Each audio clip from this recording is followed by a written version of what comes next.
Good evening, ladies and gentlemen. It's me from our channel. Tonight's feature presentation is Mafia. This life has no exit door. This is the third episode of the mini-series known as Mafia. This was broadcast, originally on 28th of April 1962. The story tonight concerns a hitman for hire and his young apprentice, who get involved in a plot to kidnap the son of a prominent businessman. Our hitman is known only as the Killer. His real name is never revealed in the show, nor is anything about his background or personal life ever mentioned. He is an enigmatic character, a man of few words who seems to take pride in his work, completing each job with surgical precision. The Killer works alone and he has his own rules. As we learn in the opening scene of this episode, one of his rules is that he does not accept jobs, which will put him in contact with the police. And another rule is that no woman or child are off limits if the contract specifies them as targets. These two particular rules reflect the amoral worldview of a killer, who sees all humans as nothing more than disposable pawns in his game. There is no right or wrong for him, only what the contract states. The Killer receives a call at his home one night, and he listens intently to the voice on the other end of the phone. We never hear what is being said, but from the Killer EA's reaction, it's clear that the request is an unusual one, and he doesn't want any part in it.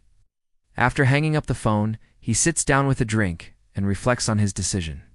The caller was offering him a large sum of money to kill a policeman, a job the Killer feels is beneath him. Just as he is about to forget the whole incident, there is a knock at his door, and standing there is the person he spoke with on the phone, Mr. Rifkind. Rifkind explains that he didn't come alone and leads the Killer to a waiting car outside where he introduces him to two other men. They drive to an undisclosed location, and when they arrive, the three men enter a building and go up a flight of stairs to a suite at the top. Rifkind explains that this place belongs to his friend and he wants the Killer to meet someone. They enter a room and inside they find a beautiful woman sitting on a sofa. She introduces herself as Laura and she asks the Killer if he would like a drink. He declines and stands awkwardly by the window, looking out over the city. Laura speaks to him about the job that her father once done, but the Killer remains silent. Instead, he turns around and looks at Rifkind, who tells him that her father is prepared to pay whatever price he asks for the job. Laura's father is the owner of a successful company, and he has decided that he wants his daughter to marry into a wealthy family. She refuses to cooperate and says that she loves another man. She believes that her father has arranged this meeting with the Killer so that he can force her to accept his choice of husband. But the truth is much darker. Her father has arranged for her to be killed. Once the deed is done, Rifkind suggests that the Killer should see the rest of the suite, which contains a bedroom and bathroom, both of which have been set up to resemble those of the apartment which the Killer shares with his girlfriend. It becomes clear that this was all a trap, and the Killer is now being held hostage. The Killer goes to the kitchen to make himself a drink, but the food poisoning has already taken effect, and he spends some time on the toilet. Laura watches him from the doorway and he tells her that he's glad that she was here to witness his reaction to the food. It's poisoning because it shows that he is human after all. He then makes a full recovery and he cleans himself up, ready to fight his way free. He breaks the legs of two of the men guarding him, then makes his way downstairs. Outside he encounters Laura, who has decided to help him escape. They jump in her father's car and speed away from the building. At the wheel, Laura tells the Killer that she never thought that he was the kind of man who would listen to her, let alone help her.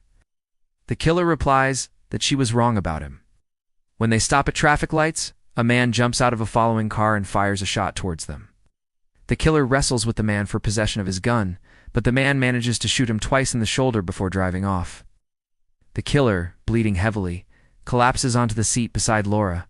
She continues to drive at high speed, taking him away from the danger. They arrive at his apartment building, and Laura helps him inside. She tends to his wounds, while he tells her about the hitman named Smiley, who once tried to kill him and the love of his life. Smiley managed to shoot him in the shoulder, but the bullet still remains lodged inside his body. The Killer asks Laura if she believes him, and she says that she does, unknow what to believe anymore. The Killer tells her that the most important thing now is for her to leave town and start a new life somewhere else. He doesn't want her to get involved in his world, but she insists on staying. In the morning, Laura prepares breakfast for the Killer, who is still in a lot of pain. He tells her about the time when Smiley tried to kill him again, but he managed to turn the tables and shoot him. He left Smiley paralyzed from the waist down, and that is why he uses a wheelchair. The killer also tells her that he and his girlfriend had plans to leave town that same day and start a new life elsewhere. But he never got the chance because Smiley killed his girlfriend before leaving him for dead. He then went to the police and confessed everything. But they never believed him, and he ended up in prison for 8 years. When he was released, he found that his entire life savings had been wiped out by Smiley's revenge. Penniless, he had no option but to return to his old ways. The killer tells Laura that he's leaving town, but he won't take her with him. He has no intention of putting her life in danger. Laura understands and accepts his decision, but tells him that she loves him. Before she leaves, she kisses him goodbye. The killer gets in his car and drives away from the apartment. A little while later, Smiley arrives at the apartment and enters. He confronts Laura and demands to know where the killer has gone. She refuses to tell him, but he threatens her, saying that he will kill her if she doesn't cooperate. Laura stands her ground and Smiley shoots her in the chest. He then calls the killer on the telephone and taunts him, telling him that he has just killed the woman he loves. The killer, enraged, returns home and confronts Smiley. They struggle over Smiley's gun, and the killer manages to shoot him, ending his life. After disposing of Smiley's body, the killer goes back to the apartment to check on Laura, but she is dead. He cradles her lifeless body and swears revenge on whoever sent Smiley to kill him. The killer attends Laura's funeral and afterwards he meets with the police. He agrees to testify against the people who hired Smiley, but as he talks, it becomes clear that his testimony will implicate Laura's father in Smiley's crimes. The killer reveals that he killed Laura's father as well as Smiley, but the police don't believe him. They think he's covering for his boss, the real mastermind behind the whole operation. The killer smiles mysteriously and walks away, leaving the police baffled. And that, ladies and gentlemen, was Mafia. This life has no exit door. If you enjoyed this episode and would like to watch more from the series, please subscribe to the channel. Till next time, see you all later. Goodbye.